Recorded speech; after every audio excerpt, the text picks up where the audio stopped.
Bismillahirrahmanirrahim. Assalamualaikum warahmatullahi wabarakatuh. Innal hamdalillah nahmaduhu wa nasta'inu wa nastaghfiruh. Wa na'udzu billahi min syururi anfusina wa min sayyiati a'malina. May yahdihillahu fala mudilla lahu wa may yudlil fala hadiya lahu. Asyhadu an la ilaha illallah wahdahu la syarika lahu wa asyhadu anna Muhammadan abduhu wa rasuluhu sallallahu alaihi wa alihi washabbihi wa man tabi'ahum bi ihsan ila yaumiddin amma ba'd. فإن أصدق الحديث كتاب الله خير الهدي هدي محمد صلى الله عليه وآله وسلم شر الأمور محدثاتها فإن كل محدثة بدعة وكل بدعة ضلالة وكل ضلالة في النار. Masyiral ikhwani wa akhwati fillah rahimani wa rahimakumullah. Pada malam ini kita akan lanjutkan dari pembahasan kita mengkaji 20 prinsip dalam mengagungkan ilmu yang kita ambil dari ringkasan kitab Ta'zim al-Ilm karya Syekh Shalih bin Abdullah Al-Utsaimin hafizahullah taala. Baik. Dan kita masih di ma'kid yang kelima, di prinsip yang kelima seputar masalah sulukul jadati al-musilati ilaih, yaitu menempuh jalan yang mengantar kepada ilmu, ya, menempuh jalan yang mengantar kepada ilmu, ya. Ini sudah diterangkan sebagian dari pembahasan dari orang yang syekh di sini, ya. Nah, saya tidak baca bahasa Arabnya ya, karena ini waktunya ringkas. Kita hanya menerjemah dari apa yang ditulis oleh penulis di sini. Ya. Dan sudah diterangkan dari asal dalil dalam masalah ini adalah hadis riwayat Imam Muslim yang sudah kita baca ya, dari Abu Hurairah, di mana kata Nabi sallallahu alaihi wasallam, "Man salaka tariqan yaltamisu fihi ilman sahalallahu lahu bihi tariqan ilal jannah." Ya, siapa saja yang menempuh sebuah jalan untuk menuntut ilmu, maka Allah akan mudahkan baginya jalan menuju ke surga. Ini sudah kita terangkan ya. Jalan dalam mencari ilmu itu ada dua macam. Ada jalan yang terlihat, ada jalan yang tidak terlihat. Jalan yang terlihat yang sudah kita maklumi, dari rumah dia jalan ke majelis ilmu. Ada yang tidak terlihat, itu ketika sudah di majelis ilmu, dia duduk, dia mendengarkan ilmu tersebut, dia memahaminya, dia hafalkan, dia mengulanginya, ya, dan dia mengamalkannya. Itu jalan yang tidak terlihat. Itu juga dari man salaka tariqan, man salaka tariqan. Baik. Dan ilmu itu ada jalannya. Jalan yang kita maksud di sini adalah jalan yang sudah ditempuh oleh para ulama dari masa dahulu. Ya. Di mana orang-orang yang belajar itu seperti itu jalannya. Mereka bukan bikin jalan baru. Mereka bukan bikin jalan baru. Ya, ini sudah ada jalannya, tinggal kita ikuti saja jalan tersebut. Ya, itu mudah ya. Ilmu itu dimudahkan oleh Allah Subhanahu wa taala. Dan sudah diterangkan, siapa yang tidak tahu jalan dari ilmu ini, maka itu ada dua kemungkinan. Mungkin dia tersesat, ya, atau mungkin hanya dia putar-putar saja. Dia mutar-mutar, capek, tapi sedikit yang dia dapatkan dari apa? Dari ilmu. Ya. Itu dua kondisi manusia. Mungkin dia salah jalannya. Dia belajar mungkin bukan kepada orang yang tepat. Ya. Mungkin dia masuk di kelompok-kelompok yang menyimpang. Itu dia tidak akan dapatkan ilmu. Ya. Atau mungkin dia sudah tahu jalan benar dari tempat dia belajar, hanya mungkin metodenya yang perlu diperbaiki. Ya. Kadang lama dia ta'lim, tapi tidak ada faidah. yang dia dapatkan dari pengajian itu. Itu karena metode belajarnya yang perlu diperbaiki. Ya, dipahami ya? Yang sudah disinggung dari pembahasan itu. Dan juga sudah kita baca dari 2 bait syair dari para ulama seputar masalah ini. Dari Muhammad bin Murtada, ya, atau Muhammad dari Muhammad Murtada bin Muhammad, ya, Az-Zabidi rahimahullah taala. Ya, kata beliau rahimahullah, sudah kita terangkan ya. Ya, fama hawal ghayata fi alfi sanah syakhsun fakhudh min kulli fannin ahsana bi hifdzi matnin jami'in lirajihi ta'khudhuhu ala mufidin nasihi. Ini kesimpulan dari jalan dalam mempelajari ilmu itu. Ya, kata beliau, tidaklah seorang itu dia bisa menguasai, ya, menggapai dari ilmu itu walaupun dia punya umur selama 1000 tahun. Ya. Tapi kata para ulama, fakhudh min kulli fannin ahsana. Maka ambillah di setiap dari bidang ilmu itu hal yang paling indahnya. Ya, hal yang paling indahnya. Ya.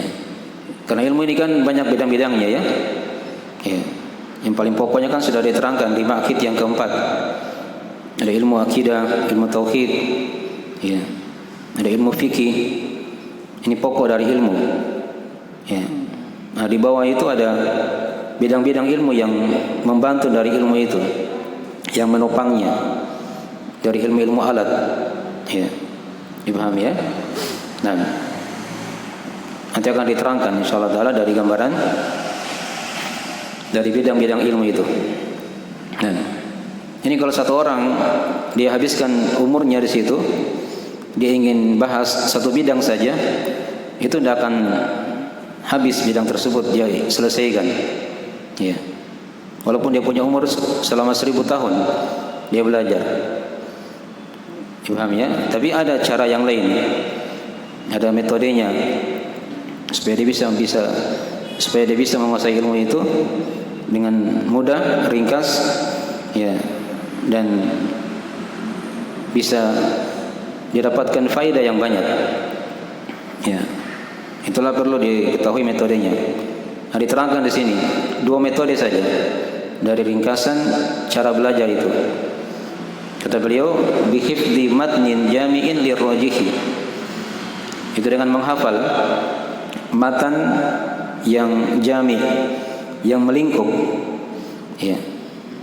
Ar-rajihi, lirajihi ini yang menjadikan, yang merupakan patokan, ya, standar di bidang itu ada matannya, ada kalimat-kalimat ringkas, kata-kata kunci dari ilmu itu yang kita harus hafal, kita pelajari.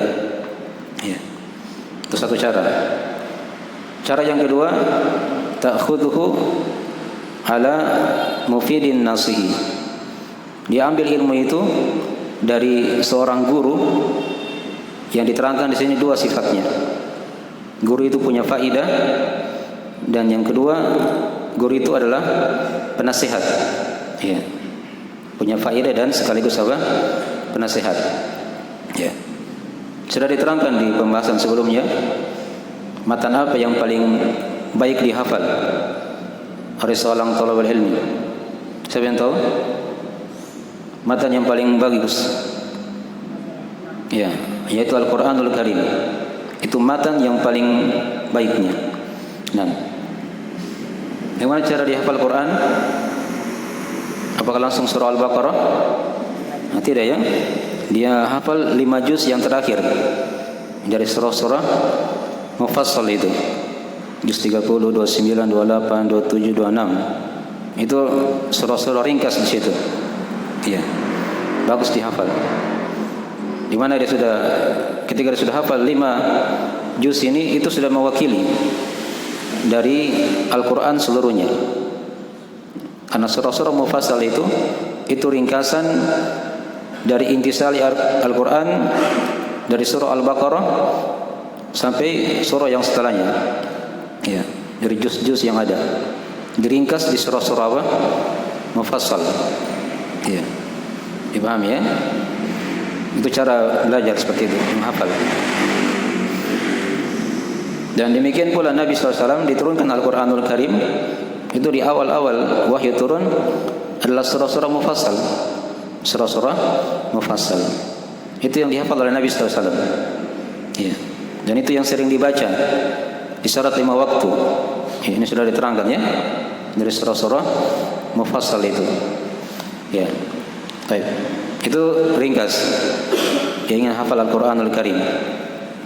Kemudian hadis itu sudah diterangkan juga. Ada hadis Arba'in An-Nawawiyah.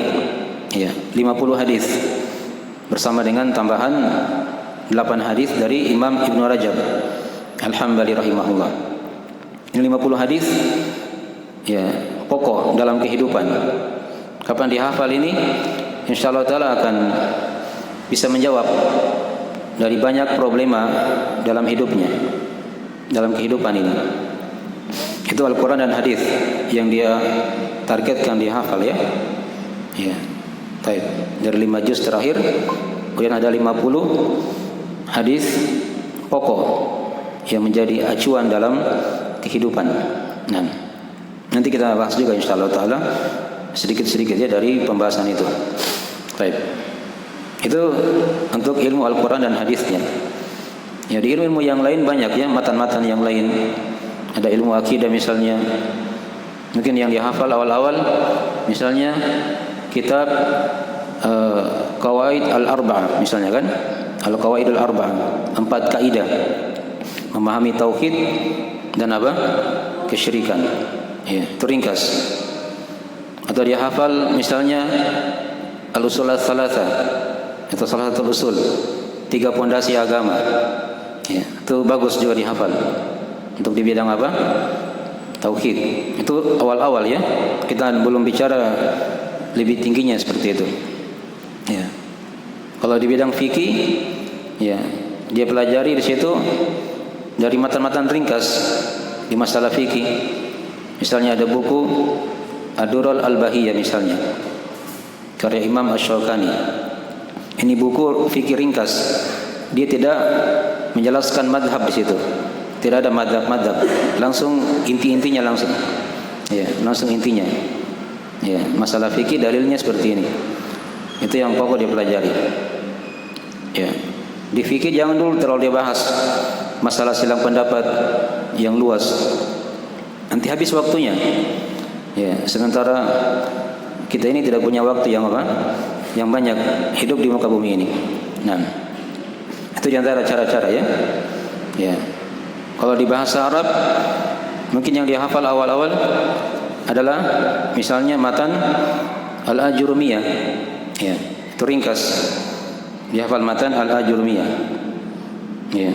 Kalau di sebagian daerah itu di Afrika sana atau di Saudi atau di Yaman, matan Jurumiyah itu dalam bahasa Arab itu katanya hafalannya anak-anak perempuan.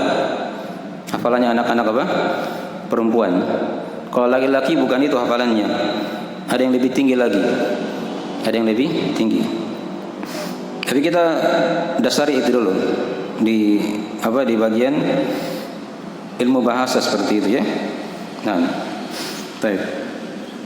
Jelas setiap dari bidang ilmu itu ada matan-matan yang perlu kita apa? Baca, kita pelajari dan kita hafalkan. Ya. Ya, ini luas ya. Mungkin nanti akan tergambar. Ada lagi masalah tafsir. Ya. Buku apa yang bagus dia pelajari misalnya. Ya. Ada usul tafsir.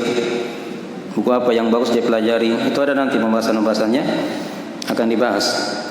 Ya, di hadis juga tadi sudah diterangkan. Ya, ada mustalah hadis misalnya. Mungkin dihafal Manzumah Baiquniyah ringkas dari bait-bait syair. Ya.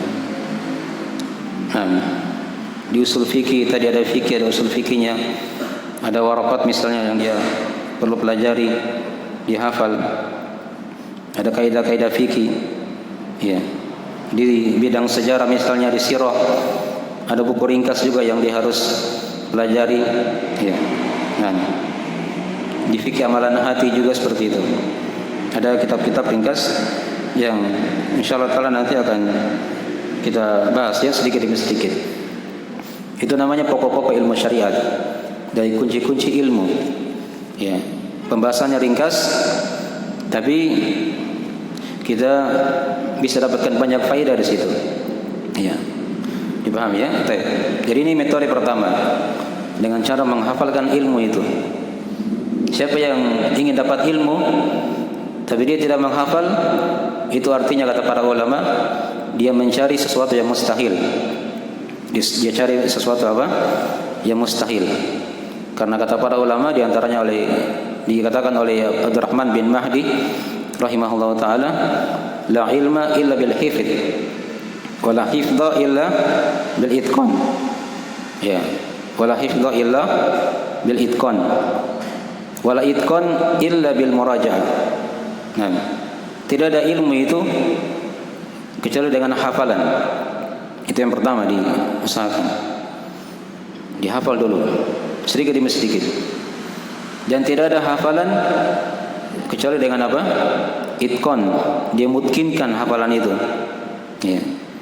Dan tidak ada mutkin kalau dia tidak murajaah. Dia tidak sering mengulang-ulanginya.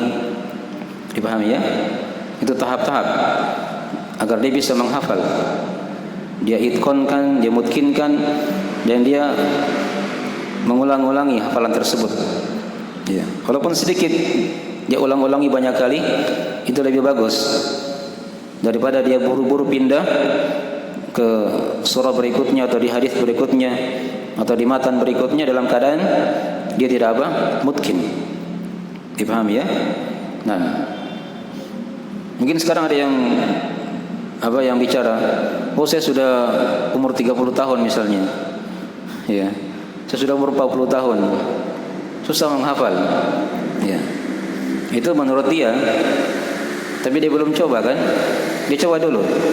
Ya. Tidak ada hal yang berat dalam agama ini. Inna dina yusrun, kata Nabi. Sesungguhnya agama ini adalah mudah. Dipahami ya? Nah, dan sudah kita lewati ada 4 makkid yang sudah berlalu ya. Itu diterapkan dari amalannya ya, dibersihkan hatinya dari syubhat, dari syahwat, diikhlaskan niatnya.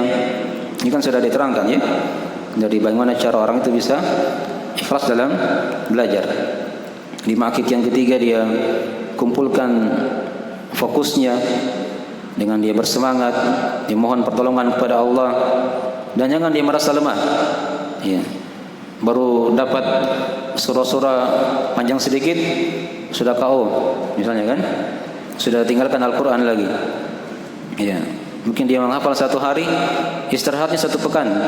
Bagaimana caranya dia bisa selesaikan juz 30 misalnya kan, keluar juz 30 ya. Nah, itu dilihat begitu. Jangan dimanja. Ya. Karena jiwa itu kata para ulama seperti anak-anak. Ya. An-nafsu katifli. Ya, jiwa itu seperti anak-anak. Jadi jangan diikuti kemauannya. Dibiasakan, dilawan. Dipahami ya? Baik. Mungkin dari metode-metode dalam mempelajari ilmu agama ya. Nah, kalau sudah terbiasa insyaallah taala akan mudah. Ya. Dia memahami dari ilmu-ilmu yang lain. Intinya di situ, dia hafal sedikit-sedikit dari Al-Quran yang pertama tadi, yang paling pokoknya. Ya, selesaikan dari surah-surah yang sudah diterangkan, dipindah ke hadis, ya, dipindah di matan-matan tadi, di bidang-bidang ilmu yang ada, sedikit demi sedikit. Ya, baik. Ini cara pertama, kata para ulama, dinukil oleh Syekh di sini ya. Dengan cara dia menghafal matan yang jami, yang melingkup, dan matan itu dari matan yang sudah dipakai oleh banyak para ulama, yang sudah dijadikan rujukan standar. Jangan dia cari buku-buku yang jarang dipelajari, tapi dia cari buku-buku yang apa? Yang memang orang-orang sudah pelajari buku itu di seluruh dunia. Dipahami ya? Dipahami. Seperti tadi kan, seperti Di bidang akidah ada bukunya misalnya, di bidang fikih, di bidang bahasa Arab, ada buku-buku rujukan di situ. Jangan dia cari buku-buku yang jarang orang pakai. Tapi dia pakai, dia belajar, dia hafal buku-buku yang sudah menjadi apa? Rujukan di situ. Ya.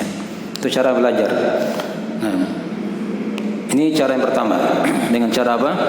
Menghafal matan, jami' dan rajih. Kemudian cara yang kedua diterangkan tadi oleh imam tersebut, yaitu ta'khudhuhu ala mufidin nasihi.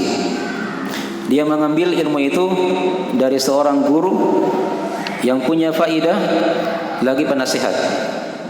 Ini sifat seorang guru ya, yang diambil ilmu padanya. Ya, dia punya faidah. Apa maksudnya punya faidah?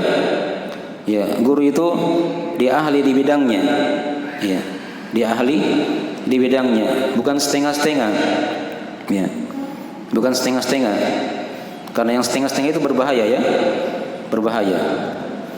Ada setengah-setengah jadi dokter, itu bisa membunuh orang nanti. Ya, setengah-setengah jadi apa? Jadi montir, bisa rusak motornya orang. Dia bukan ahli, dia terjun di situ. Dipahami ya? Jelas yang setengah-setengah itu rawan. Tapi dia ambil dari guru yang ahli di situ. Ya, yang ahli. Jangan dia belajar sama orang yang tidak ahlinya. Baca Quran saja mungkin tidak becus cara bacanya. Ya. Baca kitab saja mungkin tidak bagus cara baca kitabnya. Ya. Tapi dia ahli di bidang itu. Walaupun dia tidak ahli di semua bidang, minimal di ilmu yang dia ajarkan itu dia ahli di situ. Dia punya faidah. Itu dari makna mufid. Dipahami ya? Dari makna apa? Mufid. Ya. Kemudian yang kedua dikatakan ya, mufidin nasihi. Guru itu punya nasihat. Ya. Dia punya nasihat kepada orang yang akan diajari. Nah, di sini Syekh terangkan ada dua model guru yang punya nasihat itu. Yang pertama dilihat dari kehidupan guru itu. Ya, baik dari keadaannya, bisa dijadikan contoh dalam kehidupan. Dipahami ya? Ini kadang dibedakan di situ antara orang yang belajar dengan orang awam. Kan dipahami ya? Mungkin kalau orang awam, biasanya kan mereka kalau keluar ada yang duduk-duduk depan rumah tidak pakai baju, laki-laki ya, hanya pakai celana panjang, mungkin tidak masalah. Itu kan ukurannya orang apa? Awam. Tapi kalau dia sudah belajar, jangan gayanya seperti itu. Duduk-duduk depan rumah tidak pakai baju. Itu aib. Kalau dia sudah belajar ilmu. Dipahami ya? Baik. Satu contoh ya yang sering terlihat di masyarakat. Orang awam biasanya dia teriak-teriak di jalan. Gitu kan? Temannya di ujung sana dia panggil. Ya, dari sini misalnya kan. Kalau dia sudah belajar jangan seperti itu. Itu bukan adab seorang yang telah mempelajari apa? Ilmu misalnya kan. Baik. Itu diantara ya dari sebagian. Jadi guru itu yang dikatakan punya nasihat, ya, dia itu adalah guru yang bisa dicontoh kehidupannya, bisa dijadikan contoh apa? Kehidupannya. Nah, dari perilakunya, dari gerak-geriknya, bisa dijadikan sebagai apa? Sebagai contoh. Itu satu. Nah, kemudian poin yang kedua yang diterangkan oleh Syekh di sini dari guru yang dikatakan punya nasihat, yaitu dia itu ketika mengajarkan ilmu itu dia tahu apa yang paling terbaik untuk si murid, ya, yang ingin mempelajari ilmu tersebut. Dipahami ya? Nah, jadi jangan diajari murid misalnya pembahasan-pembahasan yang susah, yang mungkin si murid ini belum bisa memahami di situ dari ilmu yang dia akan sampaikan. Tapi dia usahakan disampaikan ilmu pada sesuatu yang bisa dipahami oleh apa? Oleh si murid ini. Ya. Nabi kan telah terangkan dalam hadis. Ya, hendaknya kalian itu berbicara kepada manusia pada apa yang mereka pahami, agar mereka tidak salah sangka, berburuk sangka kepada Allah dan Rasul-Nya. Dipahami ya? Itu guru penting di situ ya. Dia lihat muridnya ini kira-kira dia di tingkatan mana. Kalau dia di tingkatan baru belajar, mungkin ilmu ini yang cocok untuk dipelajari. Kalau dia sudah mungkin di tingkatan pertengahan, dia kasih porsi yang lain. Ya, disesuaikan begitu ya ilmunya dari makanan yang bisa dipakai. Kalau dalam makanan seperti itu ya. Ya, sama kan kalau anak bayi. Coba anak bayi dikasih beras atau dikasih nasi, baru lahir dia dikasih nasi. Apakah dia bisa makan dengan bagus? Ya, tidak akan bisa di situ, bahkan jadi racun untuk dia. Anak bayi dikasih ayam, ya, ayam bakar, ayam panggang. Orang dewasa mungkin tidak ada masalah. Dipahami ya? Itu guru di situ harus pandai melihat. Ya, kira-kira ilmu apa yang cocok untuk si murid ini. Ditanya dulu dia sudah belajar apa misalnya sebelumnya. Nah, dilihat di situ tingkatannya, baru disampaikan ilmu yang akan dia pelajari. Ya. Baik. Seperti itu ya diantara dari metode-metode. Jadi itu guru yang punya nasihat. Dilihat tadi dengan dua kriteria. Yang pertama dilihat dari kondisi guru itu, keadaannya ya layak untuk dicontoh. Kemudian yang kedua tadi dilihat dari sisi ya ketika dia menyampaikan ilmu itu kepada murid, hal yang paling bagusnya ya yang disampaikan yang cocok untuk si murid tersebut. Dipahami ya? Baik. Makanya dari metode-metode yang diterangkannya oleh para ulama dalam mempelajari ilmu, ini ringkasan saja ya. Jadi kesimpulannya di sini seorang itu dia belajar ya dengan dua cara. Ya. Yang pertama dia hafalkan ilmu itu sedikit demi sedikit. Tapi ingatlah dia hafal, dia cari buku yang sudah menjadi rujukan di situ. Ya, bukan sembarang buku. Ya, Al-Quran sudah diterangkan tadi, hadis sudah, dan sebagian dari bidang ilmu yang lain nanti akan dibahas mungkin di pembahasan.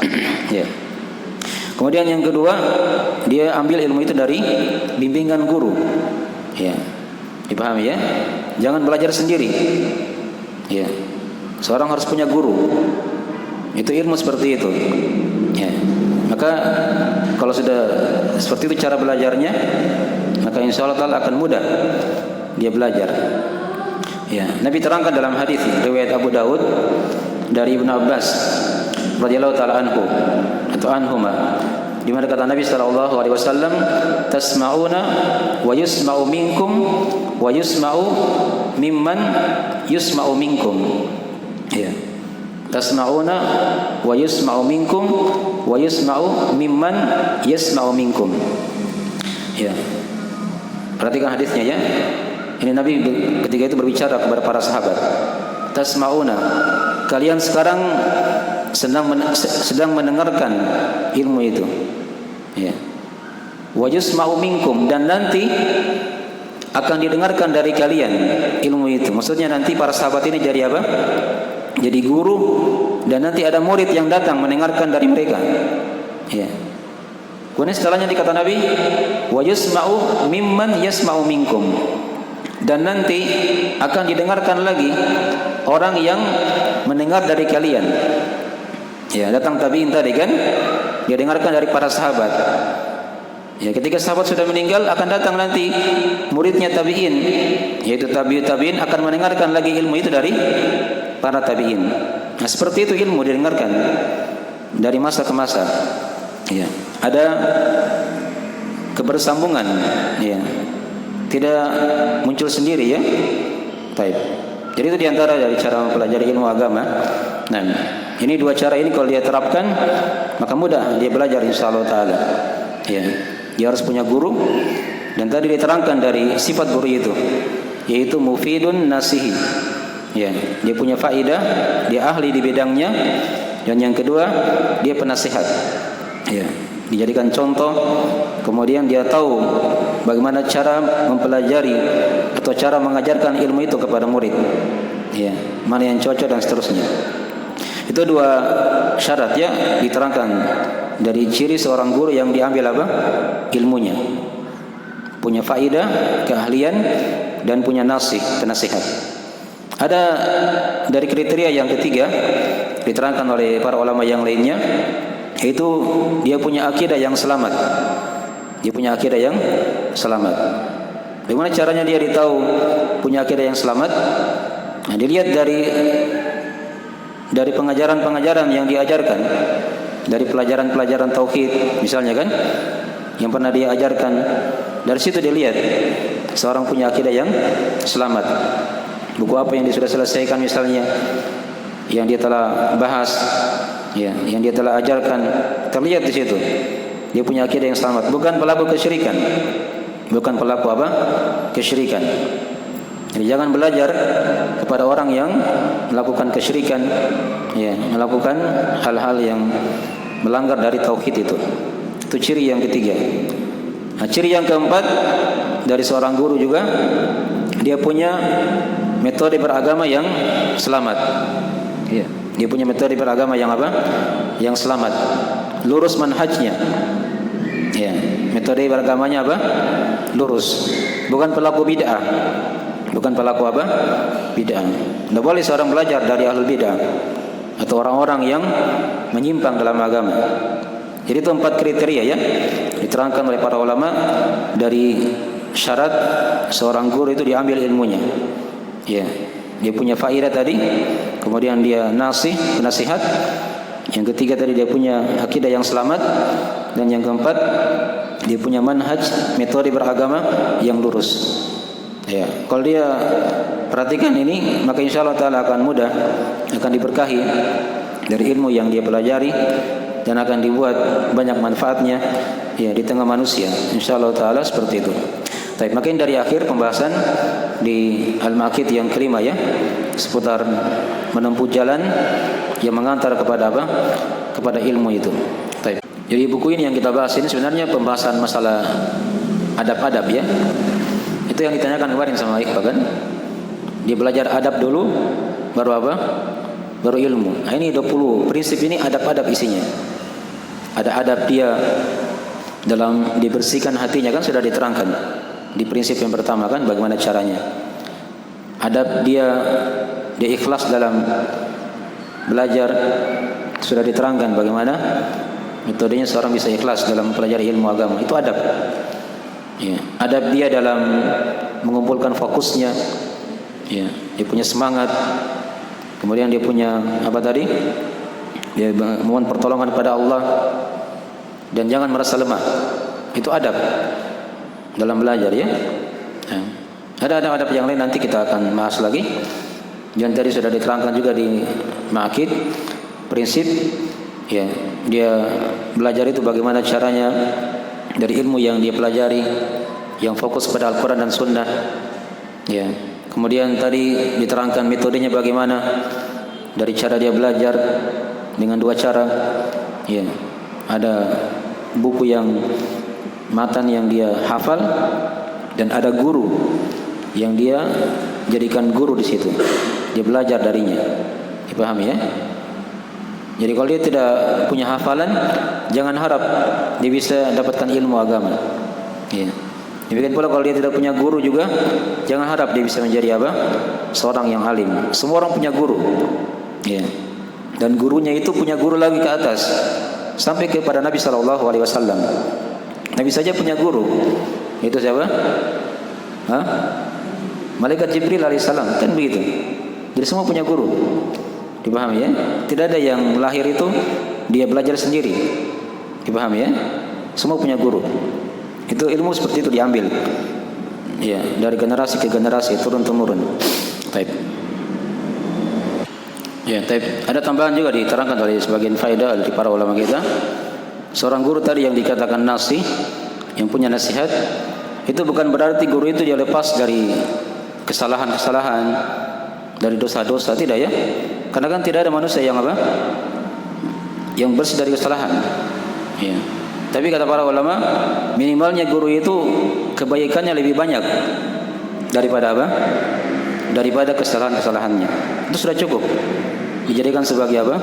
Sebagai guru yang dikatakan nasih, punya nasihat. Tidak ada guru yang bersih dari dosa dan maksiat. Semua manusia itu punya apa? Kesalahan. Ya. Tapi lihat dari kondisi keadaannya, dia itu kebaikannya itu lebih banyak daripada apa? Hal-hal yang jelek yang ada padanya. Itu aja yang dilihat dalam masalah ini. Baik. Dan kita selalu kembalikan pada diri kita ya. Kita jangan terlalu merasa bersih. Ya, lihat orang lain itu seakan-akan dia itu di bawah kita. Tidak boleh seperti itu ya. Itu sifatnya iblis. Sifatnya siapa? Iblis. Kita lihat orang lain itu, kita anggap dia lebih tinggi daripada kita. Dia lebih utama. Itu aja yang kita pikir. Tidak usah kita pikir kita lebih bagus daripada dia. Karena itu nanti bisa menjerumuskan kita kepada apa? Sifat kibir. Ya, kibir itu kan dua dari ukurannya kata Nabi ya dalam hadis itu. Al-kibru batarul haq wa ghamtun nas. Ya, kibir itu adalah dia menolak kebenaran dan dia remehkan manusia. Itu sifat iblis. Ya. Bukan dia dikatakan kibir dia punya baju yang bagus, punya kendaraan yang bagus, itu bukan ukuran. Orang dikatakan sombong. Sombong itu dengan dua dari kriteria tadi itu. Datang kebenaran dia tolak. Yang kedua dia remehkan apa? Manusia. Itu sifatnya iblis. Yang hendaknya seorang yang belajar itu dia jauhi sifat tersebut. Dan Nabi telah terangkan dalam hadis, la yadkhulul jannata man kana fi qalbihi mithqala dzarratin min kibr, kata Nabi. Tidak akan masuk surga seorang yang dalam hatinya itu ada sebesar biji darrah, biji yang paling kecil dari kibir tadi itu, dari kesombongan, dengan dua kriteria tadi itu ya. Tidak akan masuk surga orang seperti itu. Maka ini diperhatikan ya. Kadang syaitan itu masuk dari segala arah, segala penjuru. Ya, seorang kalau dia ikhlas dalam belajar, maka insyaallah taala tidak akan berbahaya dari hal-hal yang diterangkan dari itu. Mungkin sekarang dari sebagian tambahan-tambahan dari apa yang bisa diterangkan dari Al-Maqid yang kelima ini, dan nanti insyaallah taala berikutnya kita akan masuk di prinsip yang keenam dari pembahasan kita dari ringkas kitab Ta'zim al-Ilm ini. Mungkin banyak kekurangan, kita akhiri majelisnya dan kita memohon kepada Allah semoga kita dijadikan dari orang-orang yang senantiasa dibersihkan hatinya, diberikan keikhlasan, ya, diberikan fokus dalam mempelajari ilmu dan diluruskan jalannya dalam belajar. Ya, innahu waliyudzalika wal qadiru alaih. Subhanakallahumma wa bihamdik, asyhadu an la ilaha illa anta, astaghfiruka wa atubu ilaik. Wassalamualaikum warahmatullahi wabarakatuh.